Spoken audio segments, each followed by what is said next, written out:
Hello friend, welcome to my YouTube channel. कैसे हैं आप सब? आई होप अच्छे होंगे। आज का हमारा छठवां लेसन प्लान है। चलिए देखते हैं आप लोग कैसे यह लेसन प्लान बनाएंगे। सबसे पहले पाठ योजना डालेंगे ऊपर, उसका नंबर डालेंगे जो भी पहला दूसरा आप लोगों का हो। उसके बाद आप विद्यालय का नाम लिखेंगे, जो विद्यालय में आप टीचिंग कर रहे हो उस विद्यालय का नाम लिखेंगे। विद्यालय के नीचे अपना नाम लिखेंगे। उसके बाद दिनांक लिखेंगे, जिस डेट को यह लेसन प्लान बनाएंगे पढ़ाएंगे उसी डेट को लिखना है। अच्छा, कौन सी क्लास का है, कालांश, अवधि 35 मिनट का होता है। विषय, अपना विषय लिखेंगे, वो विषय में आपका कौन सा विषय है उसको लिखेंगे। हमारा विज्ञान था, वो विषय में जो विज्ञान है हमारा हमने लिखा है। उसके बाद प्रकरण आज हमने विटामिन पे बनाया था। आप लोग किसी भी जिस टॉपिक पे बना रहे हो उस टॉपिक का नाम लिखेंगे प्रकरण में। सामान्य उद्देश्य, अगर आपका 5 लेसन प्लान हो गया है तो आप सामान्य उद्देश्य में छठे लेसन प्लान में पूर्ववत लिख सकते हैं। इस हमने लिखा है, आप लोग भी लिख सकते हैं। सामान्य उद्देश्य, विशिष्ट उद्देश्य में सबसे पहले है ज्ञानात्मक उद्देश्य। ज्ञानात्मक उद्देश्य में 2 पॉइंट हैं। पहला पॉइंट है छात्र विटामिन के बारे में जान सकेंगे। दूसरा पॉइंट है छात्र विटामिन के प्रकारों के बारे में जान सकेंगे। दूसरा पॉइंट है बोधात्मक उद्देश्य, छात्र विटामिन की व्याख्या कर सकेंगे। छात्र विटामिन को समझकर उसके प्रकारों की व्याख्या कर सकेंगे। तीसरा पॉइंट है क्रियात्मक उद्देश्य, इसमें भी 2 पॉइंट हैं। छात्र विटामिन और उसके प्रकारों को चार्ट पर बना सकेंगे। दूसरा पॉइंट है छात्र विटामिन से संबंधित प्रयोग सरलता से कर सकेंगे। यह है क्रियात्मक उद्देश्य। उसके बाद अगला है अनुप्रयोगात्मक उद्देश्य, इसमें भी 2 पॉइंट है। हमने 2 पॉइंट चारों में लिखा है, आप लोग भी लिख सकते हैं। पहला पॉइंट है छात्र विटामिन से संबंधित ज्ञान का प्रयोग दैनिक जीवन में कर सकेंगे।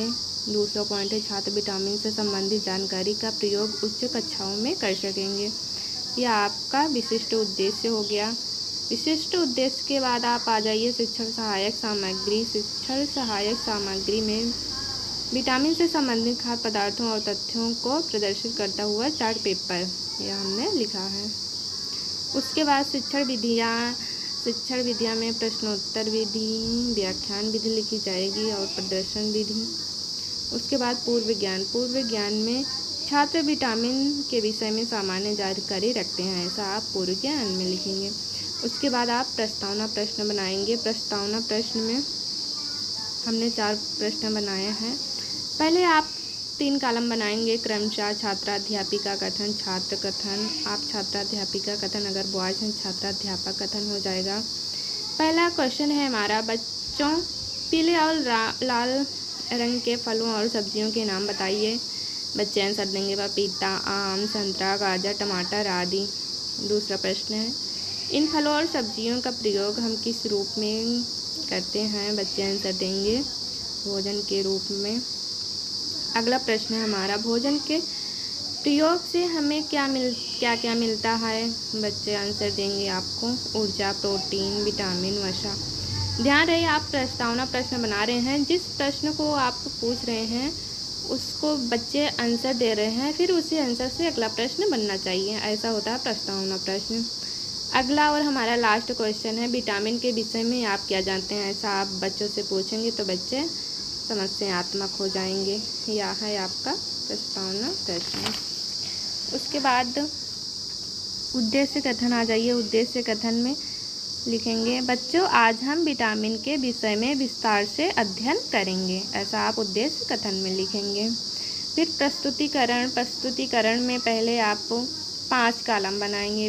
शिक्षण बिंदु, छात्राध्यापिका क्रियाएँ, छात्र क्रियाएँ, शिक्षण विधि, संपटकार, आप या 5 कॉलम बना लेंगे। शिक्षण बिंदु में विटामिन लिखेंगे, विटामिन की परिभाषा, जो मुख्य पॉइंट होते हैं हेडिंग, वो शिक्षण बिंदु में लिखे जाएंगे।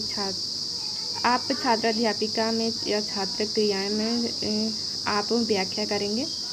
विटामिन ऐसे कार्बनिक पदार्थ होते हैं जो हमारे शरीर में ऊर्जा नहीं देते, लेकिन उपपचयी क्रियाओं मेटाबॉलिज्म को नियंत्रित करते हैं। विटामिन हमारे शरीर की रोगों से रक्षा करने का कार्य करते हैं। विटामिन हमारे शरीर में नहीं बनते बल्कि इन्हें हम प्राकृतिक चीज़ों से ग्रहण करते हैं।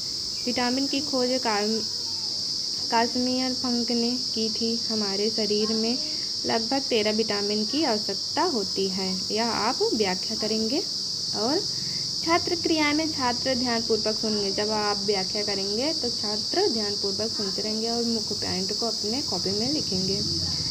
शिक्षण विधि व्याख्यान विधि हो जाएगी। आप श्याम पटकार में लिखते जाएंगे मुख्य पॉइंट को। फिर उसके बाद आप व्याख्या करने के बाद बच्चों से बोधात्मक प्रश्न पूछेंगे। बोधात्मक प्रश्न में पहला प्रश्न है विटामिन की खोज किसने की? छात्र आंसर देंगे कासिमियर फंक ने। या शिक्षण विधि प्रश्नोत्तर विधि हो जाएगी। अगला है प्रश्न विटामिन हमें कहाँ से प्राप्त होते हैं? छात्र आंसर देंगे प्राकृतिक स्रोतों से। प्राकृतिक स्रोतों से यह प्राप्त होते हैं। छात्र आंसर देंगे आपको। यह बोधात्मक प्रश्न हो गया। यह हमारा विटामिन के स्रोत का फिगर है। आप लोग इसको बना के फाइल में चिपका सकते हैं। आप बच्चों को ब्लैक बोर्ड में भी बना के समझा सकते हैं। ये विटामिन के आप इससे आसानी से बच्चों को पढ़ा सकते हैं।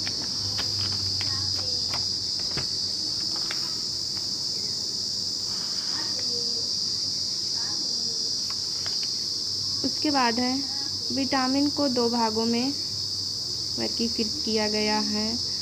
वर्षा में घुलनशील विटामिन कौन कौन से हैं? A, D, E, K। यह वसीय ऊतकों में संचित हो जाते हैं और हमारे शरीर के अंदर बहुत दिनों तक रह सकते हैं। दूसरा है जल में घुलनशील विटामिन B और C। इन्हें प्रतिदिन भोजन के रूप में लेना होता है क्योंकि ये शरीर में ज़्यादातर देर तक नहीं रहते हैं। छात्र ध्यानपूर्वक सुनेंगे। शिक्षण विधि में व्याख्यान विधि विटामिन ए पहला है रेटिनॉल, इसका वैज्ञानिक नाम है। स्रोत गाजर, फल, अंडा, दूध, हरी सब्जी। विटामिन बी अनाज के छिलके, अंडा, मछली, पनीर, दूध आदि। विटामिन सी में इससे स्कर्विक अम्ल, आंवला, नींबू सभी खट्टे फल में यह पाया जाता है। विटामिन डी कैल्सीफेरॉल इसका नाम है। सूर्य का प्रकाश, मछली का तेल। विटामिन ई टोकोफेरॉल, अंडे, गेहूँ, हरी पत्तियाँ। यह व्याख्यान विधि हो गई। इसके आगे है विटामिन के फिलोक्विनोन या सोयाबीन, हरी पत्तियाँ, अंडे आदि में पाए जाते हैं। फिर उसके बाद आप बोधात्मक प्रश्न पूछेंगे बच्चों से व्याख्या करने के बाद। प्रश्न है विटामिन कितने प्रकार की होती है? विटामिन 2 प्रकार की होती है। दूसरा प्रश्न है विटामिन ए के स्रोत बताइए। छात्र आंसर देंगे गाजर, फल, पके हुए फल। शिक्षण विधि में प्रश्नोत्तर विधि हो जाएगी। विटामिन के कमी से होने वाले रोग। विटामिन ए की कमी से रोग रतौंधी होता है या सूर्यास्त के बाद कम दिखता है। विटामिन बी की कमी से बेरी रोग होता है या मांसपेशियों में खिंचाव, होंठ और मुंह का फट जाना इसके लक्षण हैं। विटामिन सी की कमी से रोग स्कर्वी रोग होता है या मसूड़ों में सूजन, दांत से खून आना या इसके लक्षण होते हैं विटामिन सी के। और विटामिन डी की कमी से रिकेट्स रोग होता है, इसको सूखा रोग भी कहते हैं। हड्डियाँ कमज़ोर एवं टेढ़ी होना इसके लक्षण हैं। विटामिन ई की कमी से बांझपन होता है, जनन क्षमता में कमी। विटामिन के की कमी से रक्त का थक्का न बनना, चक्कर आना। या आप व्याख्या करेंगे और छात्र ध्यानपूर्वक सुनेंगे। शिक्षण विधि में व्याख्यान विधि हो जाएगी। श्यामपटकार में आप मुख्य पॉइंट को श्यामपट में लिखेंगे। अगला आप बच्चों से बोधात्मक प्रश्न पूछेंगे। विटामिन ए की कमी से होने वाले रोग बताइए। बच्चे आंसर देंगे रतौंधी रोग, या प्रश्नोत्तर विधि हो जाएगी शिक्षण विधि में। दूसरा प्रश्न है विटामिन बी की कमी से होने वाले रोग। बच्चे आंसर देंगे बेरी रोग। विटामिन सी की कमी से होने वाले रोग, छात्र आंसर देंगे स्कर्वी रोग। यह आपका प्रस्तुतिकरण हो गया और बोधात्मक प्रश्न होगा। उसके बाद आप श्यामपट सारांश आ जाइए।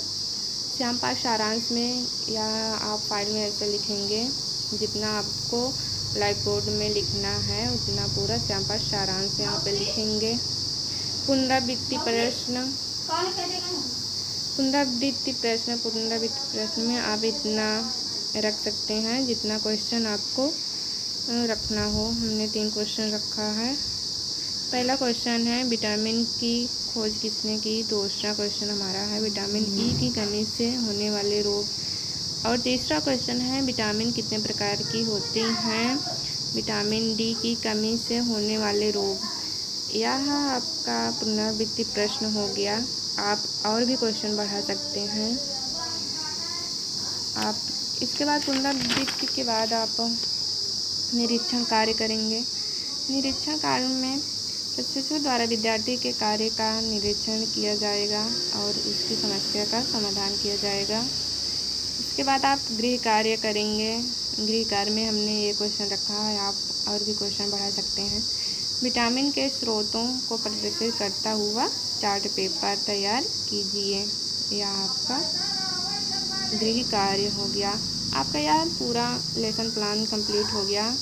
अगर आपको यह वीडियो अच्छी लगी हो तो लाइक, सब्सक्राइब और शेयर करें। प्लीज़ कमेंट करें कि आपको यह हमारा लेसन प्लान कैसा लगा। Thank you.